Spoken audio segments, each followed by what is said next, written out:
Always they were fighting to win the Premier League. So what a game, ups and downs, highs and lows, and in general more than satisfied for the week we had ahead of us with the three games away with tough opponents, and we behave as a great team. We haven't lost the game and we haven't won it, so it's mixed emotions. I thought on another day we could have got the 3 points. We had the better chances. That's football. Should Liverpool have been down to 10? James Milner's second yellow, maybe? It's yellow card. And against that team, against that margin is so close, it's a big difference to play in that. But at the end, I understand. For the referees, do it in Anfield, Old Trafford is not easy. I understand sometimes, but it was yellow card. Too much clear. It's not interpretation on that. What's the feeling in your dressing room? I think we'll be disappointed overall because I think we can be better in the first half in terms of performance. And then last 10 minutes, 2-1 up, I think we should see the game out, to be honest. So disappointing, but still positives to take. City are a good team. Spoke to Jordan Henderson and he said there's a bit of disappointment in the dressing room that you hadn't won the game. Do you share that? Yeah, I do. It actually feels like that, but I have a brain as well. And when I think about it, then I think, come on. Really, the first half was really bad. So we should not, and we will not, ignore that. People were completely ready to go, and then we deliver cold chips or whatever. So and everyone's like, oh my God, that's it. I was really happy that we had a half time. And second half was the game we wanted to see, game what everybody wanted to see. The beauty of football. Both teams really go for it. Nobody gave up. But again, how I said, it's all fine. We got a point. I think that's now what we deserve, and that's fine. Well, over the years of doing this, we've often seen title challengers cancel each other out in games like this, and this was the opposite. It was brilliant. Oh, it was a magnificent game. Man City played some incredible stuff in the first half. Liverpool didn't turn up. City battered them, I thought. Should have been at least two or three goals up, created some very good opportunities. And we said at half-time, didn't we, that Liverpool can't be as bad as that again in the second half. And Jurgen has obviously worked wonders in the dressing room with what he said. Much more energy Liverpool had in the second half. I mean, and the 2 goals that Liverpool scored were unbelievable, particularly the Mo Salah one. I mean, it's one of the best of the Premier League era. Well, Alan said Liverpool were bad in the first half. Yeah. Jurgen Klopp said they were bad in the first half. You're not going to disagree with either of those two, are you? Definitely not, no. I'm going to go straight down that same line, I think, especially after Jurgen's interview as well. I'm not going to argue with him. Look, they struggled in that first half, I thought, and it was down to City's press like they did against Chelsea. But you had situations like this a lot where Mo Salah, he's playing right back here, essentially, Mo Salah, up against Grealish. But it was more to do with when they did win the ball back. That's their whole team. You throw a blanket over them all. There's no outball here. Usually with Liverpool, you're thinking, right, counter-attack, Mane, Jota, Salah on the bike, but there was nothing to hit. So time and time again, they were getting caught out. When Matip was coming forward with the ball, can he play that ball into Diogo Jota, the one to Mane? I just felt like those little 5-yard balls where they had composure, well, where they usually have composure, just weren't there. So they couldn't find their rhythms. The situations like this where Matip does find the ball this time, and then it's a poor ball. It was always kind of like stop-start for Liverpool in that first half. Second half, much better. Higher up the pitch, better quality of ball. And you always felt with these three, you get them the opportunities, they will score. This goal and the 2 goals that Liverpool scored are kind of as pure and as high-level quality as you're going to see in any league in the world. With Mane's run here, which is brilliant about this, if he makes that run, he's offside. What he does is he bends his run in front of Ruben Diaz. People talk about why forward should bend the run. That's exactly why forward should bend the run. Stays onside. Look at this little look here from Mo Salah. He knows what Cancelo wants to do. He just uses his body to get him out of the way. What happens next, you can't explain. There's no point in even doing any kind of Piero analysis on it. Well, not from you. It's just world class. All right. It's just world class, basically. So, it's essentially for Jurgen Klopp today, that game hinged for him on his superstars turning up, and Mo Salah did exactly that. And also a little bit, him giving them confidence for the second half. He also said, because they had to drop their midfield in the first half to defend against City, they then lacked more confidence going forward, and the options weren't there, and that's what you proved. Yeah, that is it. Don't try and be my friend now, anyway. You just, all right, excellent. Let's move on. So, forget it. Right, let's move on to Manchester City, who were excellent today. Yeah, and they've been excellent in the last 2 away games. So the 3 that they've had the last week in in terms of Chelsea, PSG, and today. Some of the football that they've played was unbelievable. Certainly the best performances I've seen for a while. They should have won by more. They created chances, and on Wednesday, and again today, I just think when they want to go that little bit extra, we know that they wanted Harry Kane, we know that they wanted that centre forward, and I think certainly in the last 3 games that's highlighted a lot. Today there were several. When you get that ball there, you're looking at the options and thinking, OK, where's the 9? Where's Grealish, who's in the false 9? By the time he gets there, it's too late. Yes, City like to play the passing game, and it's successful for them, and they won't be far away again this season. But at times, I just think by the time he gets there, then they made it slightly easier for Liverpool, and I think it should have been, and they should have been out of sight, because just look at Foden there. He's looking for that ball. It's the right ball. His centre forward would make that run. De Bruyne doesn't. Look at Foden's reaction. He wants him. He's desperate for him to make that run. Again, they get into a great position. Now, a forward again would make the run to the near post or the far post. Foden was superb, as was Bernardo Silva, but he's not a centre forward. Same thing again. They get into that position and he's looking up. There's no one there. He's got to hold on to the ball, hold on to it. But by the time the ball comes in, Liverpool have been able to get players back and they deal with it comfortably. Second half, when Sterling came on, he makes a superb run in behind. Times it to perfection. But just look at Bernardo Silva. That exact same thing again. A forward with a killer instinct would get on the end of that and make that run in there. And I think an average player, an average centre-forward playing centre-forward for Manchester City would get at least 20 goals. A world-class forward in that team, centre-forward with a killer instinct, would get 40 goals. Is the counter-argument, and this may be a stupid question, that by having an out-and-out centre-forward who just hangs around the penalty area, that then detracts from some of City's other play? No, would that be the argument? No, I don't think so. That's why he wanted to bring in Harry Kane. He wanted someone to fill that gap that I've just highlighted there. And if Harry had gone there, he would have, as I said, he would have got 40 goals at least. They're still going to challenge, there's no doubt about it. But I just think in those big games, and certainly in the last 3 games that I've watched, that's the thing that has been, if you're going to be hypercritical, that's the thing that I think that's been missing. Because in fairness, just quickly before you move on, they won the league and got to a Champions League final last year without a striker, essentially. I mean, I know they had Aguero there, but he was injured for a lot of the season, and Gabriel Jesus was in and out. But then people would say exactly what you just said. That final, that's probably where they needed that. Yep. Everything went through Phil Foden today for Manchester City. He's electric, the kid. You know, he's only just come back. You know, starting games for City. His first game that he started in the Premier League was away at Chelsea, and the impact that he has on this team is very evident. The chances created. The couple of things I love about Phil Foden, and one of the biggest things, and that was the pass of the day, by the way, from Edison. He runs forward non-stop. He's asking questions of you, whether he's got the ball at his feet or whether he's running in behind you. He scores a goal. You know, he's one of the we were talking about it before, a left-sided player who likes to play on the left side. Usually you've got right-footers on the left wing, left-footers on the left wing, liking to cut inside, a bit like what Liverpool do, what Manchester United do with Greenwood and Sancho or Rashford. But, you know, I mean, Al, you know, we both were lauding him throughout the game. I just sat there thinking, you know, some of the things that he's doing with that football on that left-hand side was just superb. Some of the balls he was playing in. What a player he is. Yeah. Liverpool should have been down to 10 men. Would you both agree with Pep Guardiola there? Yeah. Absolutely, 100%. I mean, on this occasion here, the ref doesn't even give a free kick when Foden's running in behind for Milner. I mean, he gave him a torrid afternoon, James Milner. That's unbelievable. That you can see clearly from this angle. He clips him there. Yeah. So he doesn't even give a free kick. And if he did, it should have been a yellow card on that occasion. That isn't, OK. Then he gets the yellow card, which was absolutely correct. So already I think he could have gone for that one if he had given the first decision. I mean, this one is just bizarre.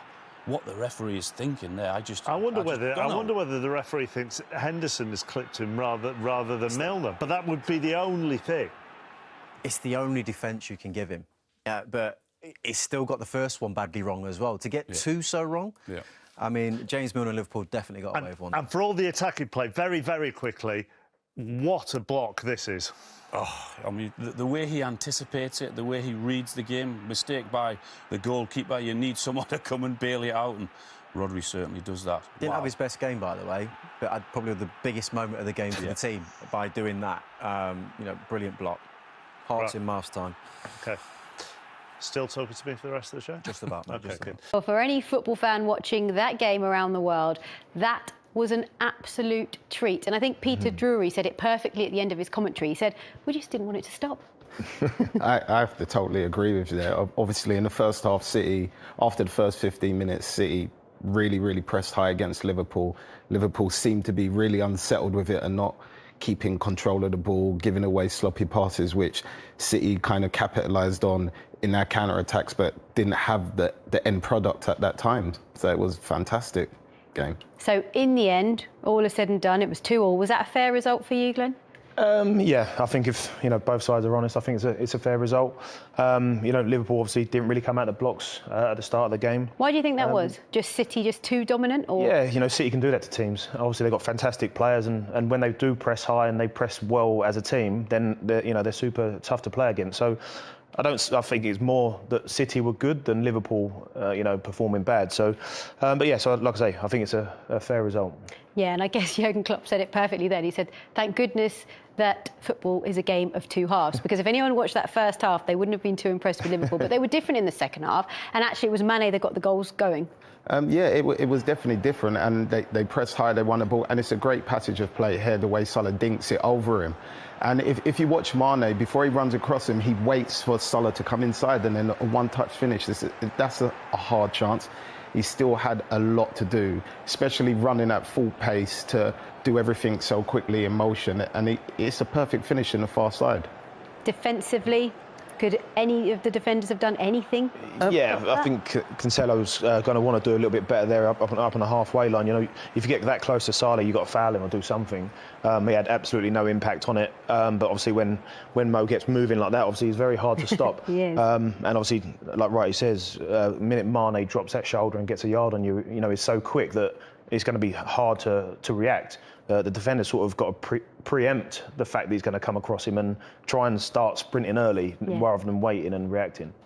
Well, as for Foden's goal, I don't think anybody could do anything about this. I mean, this was pure precision, wasn't it, Sean? It was more than precision, but for me, it's Jesus does so much here because he's trapped in a box and somehow finds his way out. But the way on pass to Foden, whose touch takes him a little bit wide, but I think that helps him, as me and John were speaking about. It stops Milner from being able to get a touch on it, but the finish is so precise where he puts it. I think that is literally the only place he could have put, and it's so close to the post that that's all there was to aim for. It's literally the only place he could put it, isn't it? Like Wright says, with the first touch, it's actually a bad touch, but because it's bad and goes away from Milner, it actually gives him an extra bit of room. So I think if his touch was better, I think Milner would probably get there and maybe be able to land a blow and put a tackle on him. But because that touch took him away, and like you say, once he lets that strike go, it's a fantastic finish. And then came, I think we could argue this was the goal of the game, couldn't we, Sean? Mo Salah doing what he does best. Honestly, this reminds me of when I play FIFA. He basically just rolls it with his studs, but he puts Laporte on the back foot straight away, and once he does that, he knows he's got him. So he just takes it back onto his right foot, and he's so over-worried about him coming on his left foot that it gives him so much space on the right. And the finish on the right, again, like Foden's, that's the only place he could have put it. And if you see again, it's right beside the post again. He just weaves through that defence, doesn't he? Yeah. He makes it look so easy, but he's just such an exceptional player. Exactly, yeah. And he's so sharp. The ball just sticks to his feet. He's very quick, and when he's up against those big defenders, that he makes them look like they can't turn. But he's super sharp. I think the defenders will, they would have liked to have done better there, but that's Mo. When he's on fire like that, he's hard to stop. He is hard to stop. And you see that the angle behind the goal, it's literally millimetres, and he misses. So it's very, very precise. And the numbers back up exactly what you've both said. 9 appearances in all competitions this season, 9 goals, 35 shots. I mean, he must be a nightmare for any defender to come up against. Oh, it would be, yeah. And when you see him like that, like in that second half, there was enjoying his football. He wants to get on the ball. People are trying to get close to him. He's physically strong. He can run behind players. He can get the ball to his feet. There's not a lot he can't do. For me, it's one of those as well. With him, like he can be out the game for a period of time, but if you give him 30 seconds of that, he will give you that end product all the time, and that's I think the great thing about him.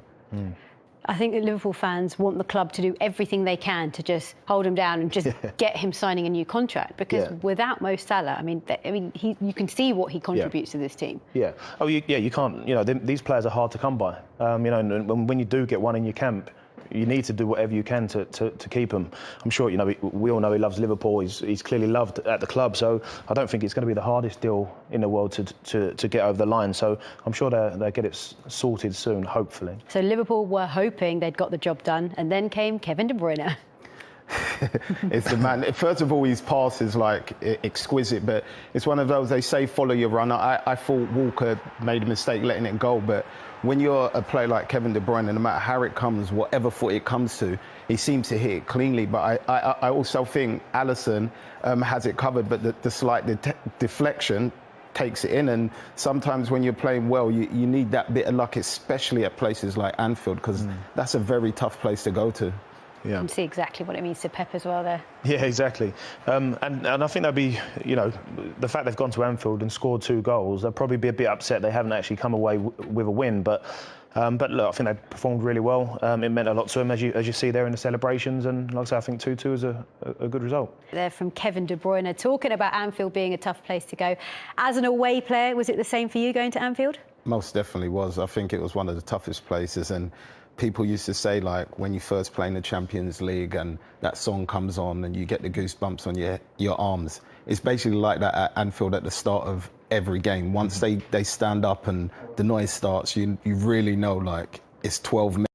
The same for you going to Anfield? Most definitely was. I think it was one of the toughest places. And people used to say, when you first play in the Champions League and that song comes on and you get the goosebumps on your arms, it's basically like that at Anfield at the start of every game. Once they stand up and the noise starts, you really know, it's 12 men versus 11 really, because the fans are like an extra man, and it's needed at times. And you know exactly what it's like. It's such a special place to watch a big football match like this. Yeah, absolutely. Yeah, it's one of the most iconic stadiums in the world, isn't it? And everyone says about the fans being the 12th man, but at Anfield they really are. It's obviously a compact stadium as well, so it's like they feel really close to the pitch. And obviously I was lucky enough to play most of my times there on the right side, so but you could see other opponents would come that have been in fine form, and sometimes they just freeze. The occasion could get hold of them, and the fans can really play a part.